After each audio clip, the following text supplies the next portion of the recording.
Happy early Valentine's Day, everybody, and aside from getting a little more dressed up than usual for the occasion, I decided that I'm going to do things a little differently in this Revenge of the Remakes, because usually I try to compare a movie to another movie, but for the sake of this video, I'm going to be comparing a movie to a stage play, because there's nothing more romantic than taking your date to a Broadway show about toxic relationships.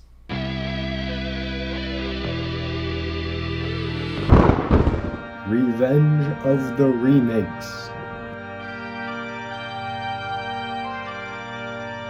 The Phantom of the Opera. So The Phantom of the Opera is an interesting case where it didn't start as a Broadway show. I mean, this story was first crafted by Gaston Leroux in his novel, and then this story was adapted very famously into silent cinema with Lon Chaney as the Phantom of the Opera, and it has been remade many, many times. But for the sake of this video, I'm only focusing on the adaptations made in regards to Andrew Lloyd Webber's interpretation of Phantom of the Opera that he made for Broadway. And since it's opened on Broadway, many people have seen it, and it has made a bunch of money. Many different actors have played the Phantom over the years, but in my opinion, the best representation of what this musical is capable of is the 2011 25th anniversary Royal Albert Hall performance that was performed not just for a live audience in this incredible space, but also to be recorded for DVD and Blu-ray so that people at home can watch it like a movie. So that's specifically the version that I'm talking about when I'm talking about the Broadway version. Director Joel Schumacher made his version of Phantom of the Opera,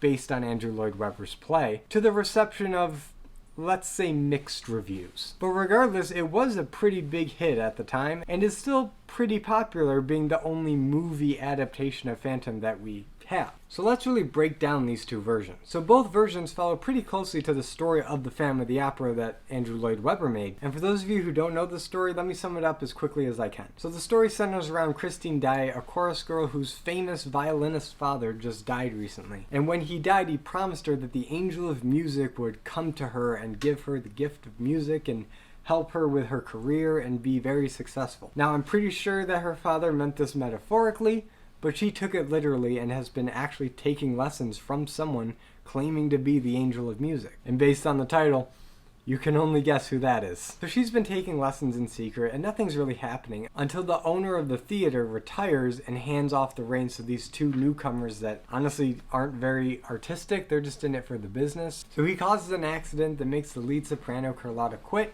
That gives Christine her big break. She's a big hit. And because of this newfound fame, she reconnects with Raoul, her childhood sweetheart. And she's thrust into this whole love triangle between herself, Raoul, and the Phantom, who thinks that he has some ownership of her because he helped her learn how to sing, and believes that she should love him in return as some kind of payment for his services. And remember when I said this is a story about toxic relationships?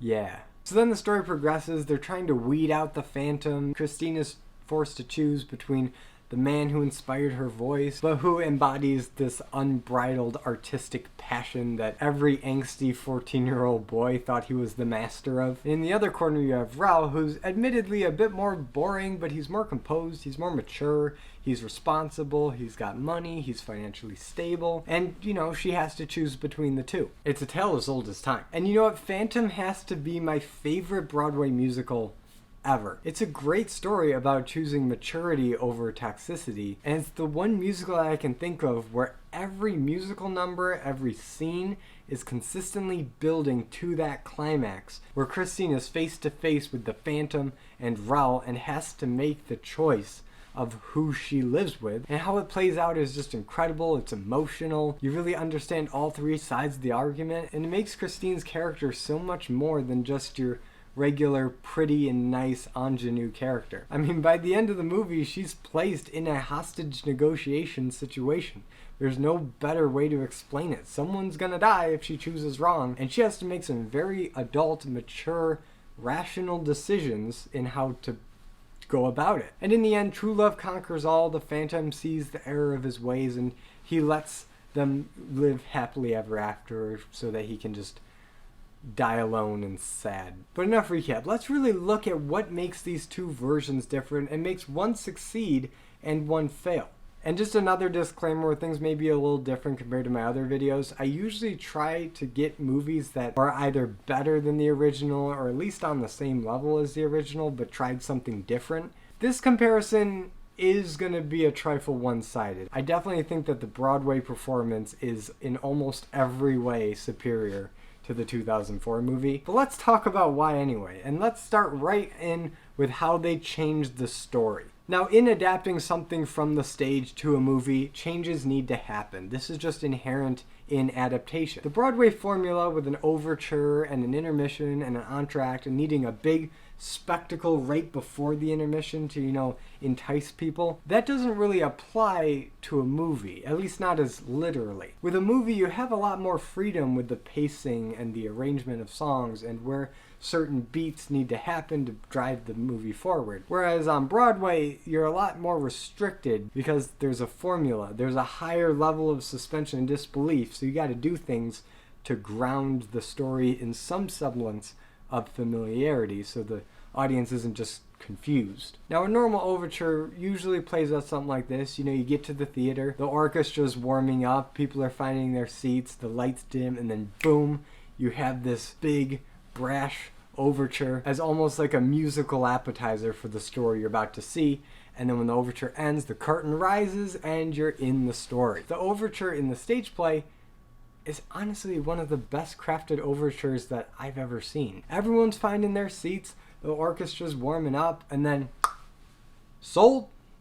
Lot 663. There's an auction happening before the overture even happens. And in this way, it plays out a lot more like a movie where you have an opening scene and then you'll have a title sequence. So it's actually very forward thinking on Andrew Lloyd Webber's part to have this kind of opening scene with the auction that then flashes back, they raise the chandelier, and we go back in time to when everybody's young and the opera is this hopping place and, where the bulk of the story takes place. Now, in adapting this to a movie, it's pretty straightforward. You open with that auction scene. It plays out pretty much identical to the auction scene in the play. The chandelier rises and they transition to the past where the bulk of the story takes place as the overture plays. And you really don't have to change much. But what I do love is that the future parts are in black and white in the movie, and the past is in full color. So when the chandelier rises and the music kicks on and the cobwebs are blown away, it's not just that things are getting fixed up and restored, the color plays a big role in getting that kind of flashback vibe. And that was actually really good. Give a point to the 2004 movie for that one. And for the next few scenes, it plays out pretty much identical to the stage play. You meet Christine, you meet Raoul, you meet everybody. For a lot of quits because a curtain nearly fell on her. And things are going pretty well. It's not a perfect one-to-one adaptation, but it's,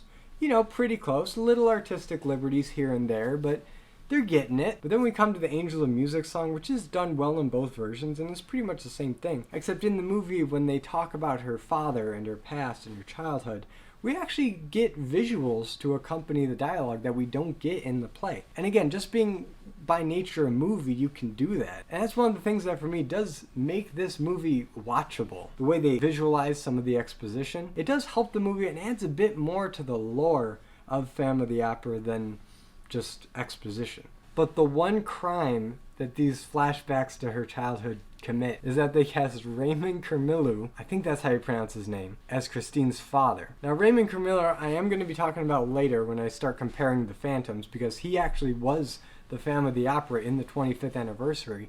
But before that, he played him in various venues and stuff, and he is an incredibly talented man. And the fact that he was available to play Christine's father, but they didn't cast him as the Phantom? What are you doing, Joel Schumacher? You had him, but you didn't use him. But now we come to the point where the Phantom reveals himself, and this scene in both versions shows why one is trying a lot harder than the other. I mean, just look at these images. In the Broadway one, he's this silhouette that's engulfed in smoke and lights and atmosphere, and it's just a really cool image. And in the other one, he just kind of takes her by the hand. But to be fair, in the movie, when he takes her by the hand and the second their hands touch and that first chord of Phantom of the Opera kicks on, that was a pretty sick transition. And that's pretty much the 2004 movie in a nutshell. It has some cool ideas, but it all adds up to something underwhelming. For every good idea that helps it, there's a really stupid idea that hurts it. And in the Phantom of the Opera song, it's a perfect microcosm for what doesn't work about this movie. You have the really awesome transition with the touching of hands, but then you show that he has a horse that he needs, to feed and take care of in the catacombs that is just kind of silly and incredibly impractical. That wasn't in the play. It was in the book, but the book wasn't perfect. You can make changes, and if you're going to take something from the book, why take the horse? But on the other hand, you get this really cool hallway of candelabras with the candelabras being held by like arms that move, that are like coming out of the wall, and it has this really cool dreamlike feel that the next day when we see the hallway again, there's no candles, there's nothing. It was just all hypnotism or something. But then at the same time, you get these candles coming out of the water, which I know that's a reference to the play because the candles did come out of the floor and it was all misty like water. I mean, that's a limitation because it's a Broadway show. You can't have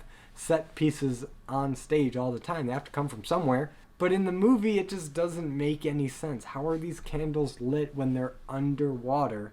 And how do they just light themselves? Does the Phantom have fire powers? Which I'm going to explore that later, so just you wait. And then things play out pretty much exactly beat for beat as the stage play did it, until Bouquet, the Man of the Fly, dies in a performance. Now this whole performance that centers around this had some pretty substantial changes. Now the Phantom says that if you don't cast Christine in the lead, a disaster beyond imagination will occur. And they don't cast her in the lead, so the Phantom's going to dish out some angsty justice. Now the effects of what he does is pretty much the same in the stage play, where he makes Carlotta sound like a toad whenever she sings, and he hangs Bouquet, pretty much ruining the performance. The only thing he doesn't do here is drop the chandelier. Now that's the big moment right before intermission, where the chandelier drops, and the audience goes to take a pee break, and everyone's thinking like, how are they going to come back from this? But in a movie, you don't really need that. You want to save that for the third act, which they do. So I'm not going to hold it against this movie for not doing the chandelier drop. What I am going to hold against this movie is how it demystifies the Phantom. You see a lot more how the Phantom works in this movie, which makes it seem like he's just a normal guy, which he is. He's just incredibly talented. He's a musician, architect, magician, you name it. He's ugly, but he's great at everything else. And this movie seems to take every opportunity to show how the Phantom does these magic tricks. You see him switch out the voice spray for Carlotta, and you see a bit more of the scuffle with Bouquet before he dies. And this is all kind of cool to see, but at the same time, I kind of like not knowing and having to just kind of explain it for myself how the magic tricks were pulled off, because he doesn't do anything too crazy in the play. But I think by showing all of his tricks and like how he did it, it makes the Phantom a little less interesting compared to the Broadway version, because we don't really have to think too hard about how he's doing all this. But okay, we're about halfway through the story. We've had some little changes here and there, but all in all, the changes that they've made so far have, for the most part, helped the story come across to a theatrical audience versus a Broadway audience. But here's the deal. In the second half, things go from okay to bad in a hurry. And it all starts with the Masquerade. Now the song is performed and executed and choreographed fine. Even though we do have this one weird moment of a breakdancer, but he's only in it for a little bit and you can just kind of forget he's there. But the letdown comes in two forms. First of all, this is about when I started realizing that the characters were speaking a lot of their sung lines from the show. And that kind of never sits well with me. I feel like if it's part of a song, you should sing it, and if it's just part of a scene, you should talk it. It's not complicated, guys. But here, they like to intersperse talking with singing, and it's a little weird, and it does Raoul especially a disservice, because he doesn't get a whole lot to do in the vocal department, and he just kind of talks a lot of his lines, and it's not the choice I would have gone with. But more importantly, if I'm talking about letdowns, it's the Phantom's Mask of the Red Death costume. Now in the Broadway play, and even going back to the Lon Chaney version, the Phantom goes all out with his Red Death costume. There's a big hat, there's a sword, there's this really elegant cloak with details, and the mask itself is a full face skull mask that really helps him stand out from everybody else in the Masquerade Ball. Even though they're also wearing just as vibrant, colorful costumes, there is something about just how extravagant and detailed that costume is. It's just so cool. And the fact that in the Broadway version they were actually able to get it where the mask jaw moved with his mouth, so it looks like skull teeth talking while he's delivering his lines. You just can't go wrong with that. And you can imagine how a movie with millions of dollars in its budget could reinterpret that and make it even more extravagant. And here's what we get: Mask of the Red Death.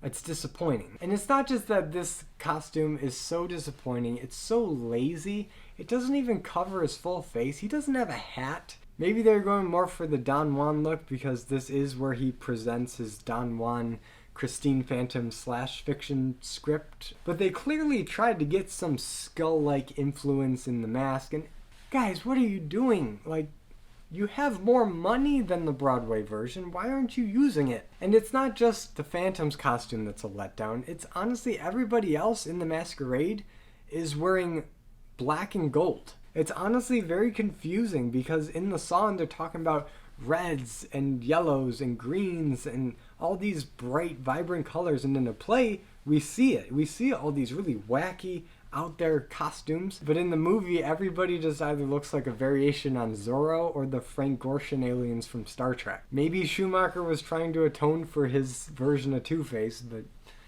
that's not how you're gonna do it, buddy. And while I'm talking about it, Joel Schumacher, you did Batman Forever and Batman and Robin. You can do bright, colorful, and goofy. Why is the Masquerade so boring looking? And the remainder of the story is pretty much how the Phantom of the Opera goes. And all the other little changes that take place really are more character interpretations than story interpretations. Now let's really talk about these characters, because they do some interesting things from version to version. And let's talk about the star of the show herself, Christine Daae. So Christine is one of those characters where if you get a really good actress, they can bring a lot to this role. But if you get an actress that just kind of plays everything one note, it really does hurt how people perceive Christine. Because Christine is in a very tough predicament throughout most of this show. I mean, she has to choose between two guys and one of them has killed multiple people. And in the movie version, Emmy Rossum, she does an okay job. I mean, she's a decent actress, she's not incompetent. But with how she does as Christine, it doesn't have much to do with her acting ability. It's the fact that either the director or the screenwriter really butchered her character arc. Now in the second act of the play, this is when things are really starting to come to a head. She's developed her relationship with Raoul, they're engaged, they're about to be married, but then the Phantom shows up randomly and demands that she be a part of his fanfiction, and she's put in this very delicate situation where the owners of the opera house want to use her really as bait, because if she plays the lead in the opera, the Phantom's gonna show up, and then they can catch the Phantom, and it'll all be done.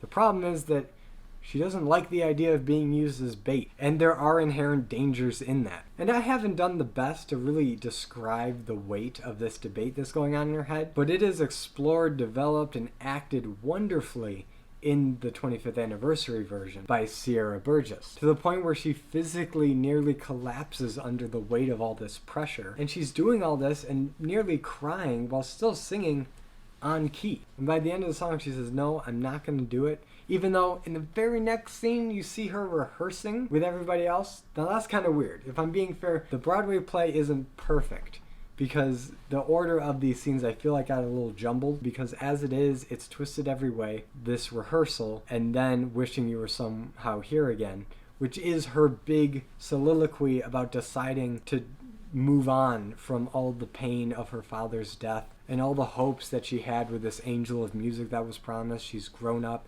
she's moved beyond that superstition, and now she's willing to accept more responsibility. It's a really beautiful song and is a really key turning point in her character arc. And in the play it is kind of undercut by the fact that she's at the rehearsal right before that scene, so I wish it was Twisted Every Way and then Wishing You Were Somehow Here Again and then the rehearsal. So there is room for improvement, but instead of improving it, the movie version makes it worse. In the movie version, they completely cut that rehearsal scene, and they start with Wishing You Were Somehow Here Again after they get all the notes and the news about what to expect going into this new Don Juan play. So she sings to her father and Let's Go, and then they have Twisted Every Way, which isn't sung for the most of it. Again, this is an instance where they just kind of talk through it, and it reduces a lot of the punch that the song has. And not just that, but they completely rework this song to lose all of its original meaning, where she comes to the conclusion that she can't do it. Till now, she realizes that she has to do it, and will do it. So I don't know, that change doesn't do Christine's character any favors. It just kind of undercuts the drama and tension and weight of that decision. Doesn't do it for me, especially when Sierra Burgess did it so well in the original. Sierra Burgess cannot be understated. She is incredibly talented, both dramatically and vocally. Like, her singing is off the charts. She is really good at blending the opera style with the Broadway style, and it's so great to hear. But talking about singing, Emmy Rossum, she can sing okay, and I guarantee there was some serious auto-tuning going on to make her voice as good as it is, because I don't think she's a trained singer, but she does a good job in the movie singing, but a lot of her songs are kind of flat. They don't really change in intensity or in drama or anything. She just kind of sings pretty throughout the whole thing, where Sierra Burgess, she is acting through every word she sings. And there's so many little inflections that she puts on phrases to give them meaning. But Emmy Rossum is just kind of one note throughout all of her songs. And there's kind of a hard disconnect to how well she's acting when she's speaking compared to her acting while she's singing. And it doesn't always gel. Although her voice is good, which is more than I can say for Gerard Butler as the Phantom. Okay, so I don't want to hate on this guy, but he is not a good singer. I don't know why he was cast as the Phantom. Is it because he's muscular and because he looks tough? First of all, there's so many other candidates for that can sing. And second, the appeal of the Phantom is not because he's tough, but because he's sensitive. He's effectively an emo kid. He buries himself in his music and his projects and his angst and the betrayal that he feels from society and, you know, all the angsty teen stuff. So having Gerard Butler, Leonidas from 300, as this angsty teen, it doesn't make any sense. So at the end of the day, I just don't think he should have been cast, but he was. So now we gotta talk about how he did, and it's just very hard to listen to. I mean, I criticized Russell Crowe's singing in my Les Mis video, but Gerard Butler makes Russell Crowe look like Raymond Carmillo. We're in Pierce Brosnan from Mamma Mia territory, guys. And I wouldn't harp on it so much if it just, one, wasn't so bad, but also we have Raymond Carmillo in the 25th anniversary version giving the greatest Phantom performance that I've ever seen. The dude is so emotional, he's so angsty, but he's so sympathetic at the same time, and he's got this incredible ethereal voice where you hear him hit certain notes and you're like, yeah, he is the angel of music if he can hit those notes. And Raymond's voice is used to hypnotize Christine. I get a lot greater sense that Carmillo's Phantom is a hypnotist and manipulator on like a subconscious musical level, and that's how he gets Christine to sympathize with him to an extent. But I get none of that from Gerard Butler. He's just way too aggressive and forthcoming, and he just looks and acts like an abusive boyfriend that just can't get his life together. And let's talk about how these two Phantoms fight. There is a little bit of combat as the tension between Raoul and the Phantom heats up, and they do kind of have a couple sparring matches. Now, in the movie, this is all done with swordplay. I don't know why. I guess Pirates of the Caribbean came out recently, so swordplay was in, and they're all fencing and dueling, even though when they do fight, the Phantom gets his butt kicked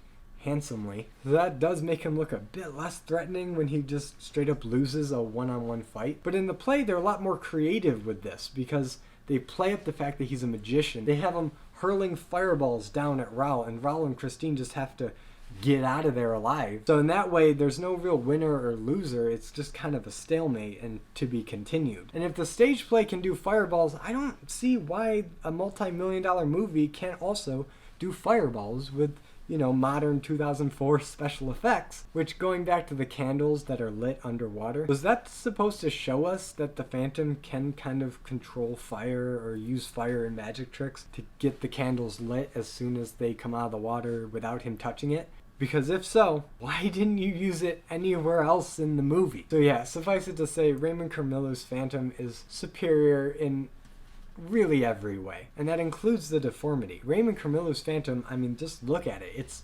disgusting. You have a little bit of skull exposed, the lip is all curled up, his face is all shriveled, his hairline's receding, it's all frayed and gnarly. And now granted, it is stage makeup, and up close, it's not the most realistic looking makeup, but just imagine what a movie with millions of dollars in 2004 could have accomplished with that face. They could have done it with really good practical effects, or they could have done it with some CGI like they did with Two-Face in The Dark Knight. They could have gotten really creative, and what did we get? We got a sunburn and some swollen lumps. And now this wouldn't be nearly as big of a deal if they hadn't included a flashback to the Phantom's past. And that takes place when Madame Giry is explaining her relationship with the Phantom, and they do explore this a lot more in the movie. And it's really cool to see the Phantom as a boy in a cage, being abused by these carnies. And these are all really cool things, but the banner on the freak show that the Phantom was a part of was called The Devil's Child. And you could only imagine what the Devil's Child's face would look like. And it's a couple swollen bee stings and a sunburn. Like, that's not the Devil's Child. That's just me on a bad vacation. But okay, enough complaining about Gerard Butler and his Phantom. Let's calm down with something a bit nicer, a bit more stable. Ra. Ra's a stable guy, and in both versions he's played very well. And Ra was actually one of the bigger surprises in the 2004 version, because the dude can actually sing. He's played by Patrick Wilson in the movie, who you may know as Night Owl from Watchmen, or the husband from The Conjuring, or, you know, he's been in a lot of stuff. But I had no idea that he could sing, and he's not bad. He actually carries a tune fairly well. I mean, he's not Broadway trained or anything, but, you know, as an actor that has taken probably quite a few vocal lessons in the past, he holds his own up there, and he's quite good. The only downside is that a lot of his singing lines were either cut or converted into just talking lines. If you're gonna show that Patrick Wilson can sing in a movie, have him sing in a movie. I really wish that they had him sing more, but the times where he does sing, like in All I Ask of You or in the finale, he does a really good job. And I feel bad comparing him to the 25th anniversary Raoul because it's Hadley Fraser.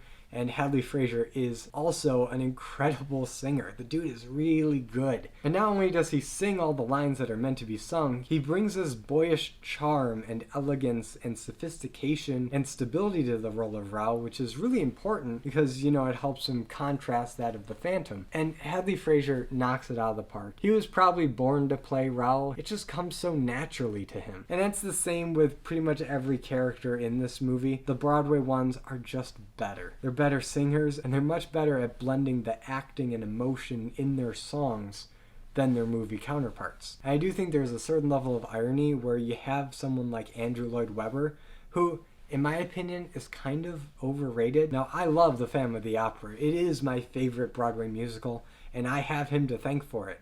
But the dude has not made anything else that I like. Cats, Love Never Dies, Joseph and the Technicolor Dreamcoat. I mean, these are all of such lesser quality than Phantom. And I think it's ironic that he chose Joel Schumacher because he also has done a movie that I love, Lost Boys, and a lot of movies that I don't.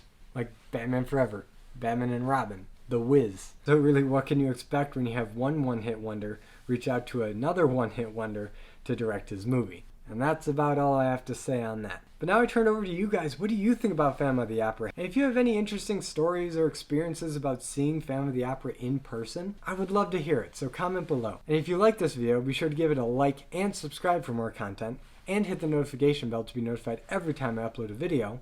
And as always, I'm Colby. This is my nerdy talk, and I'll see you in the next video.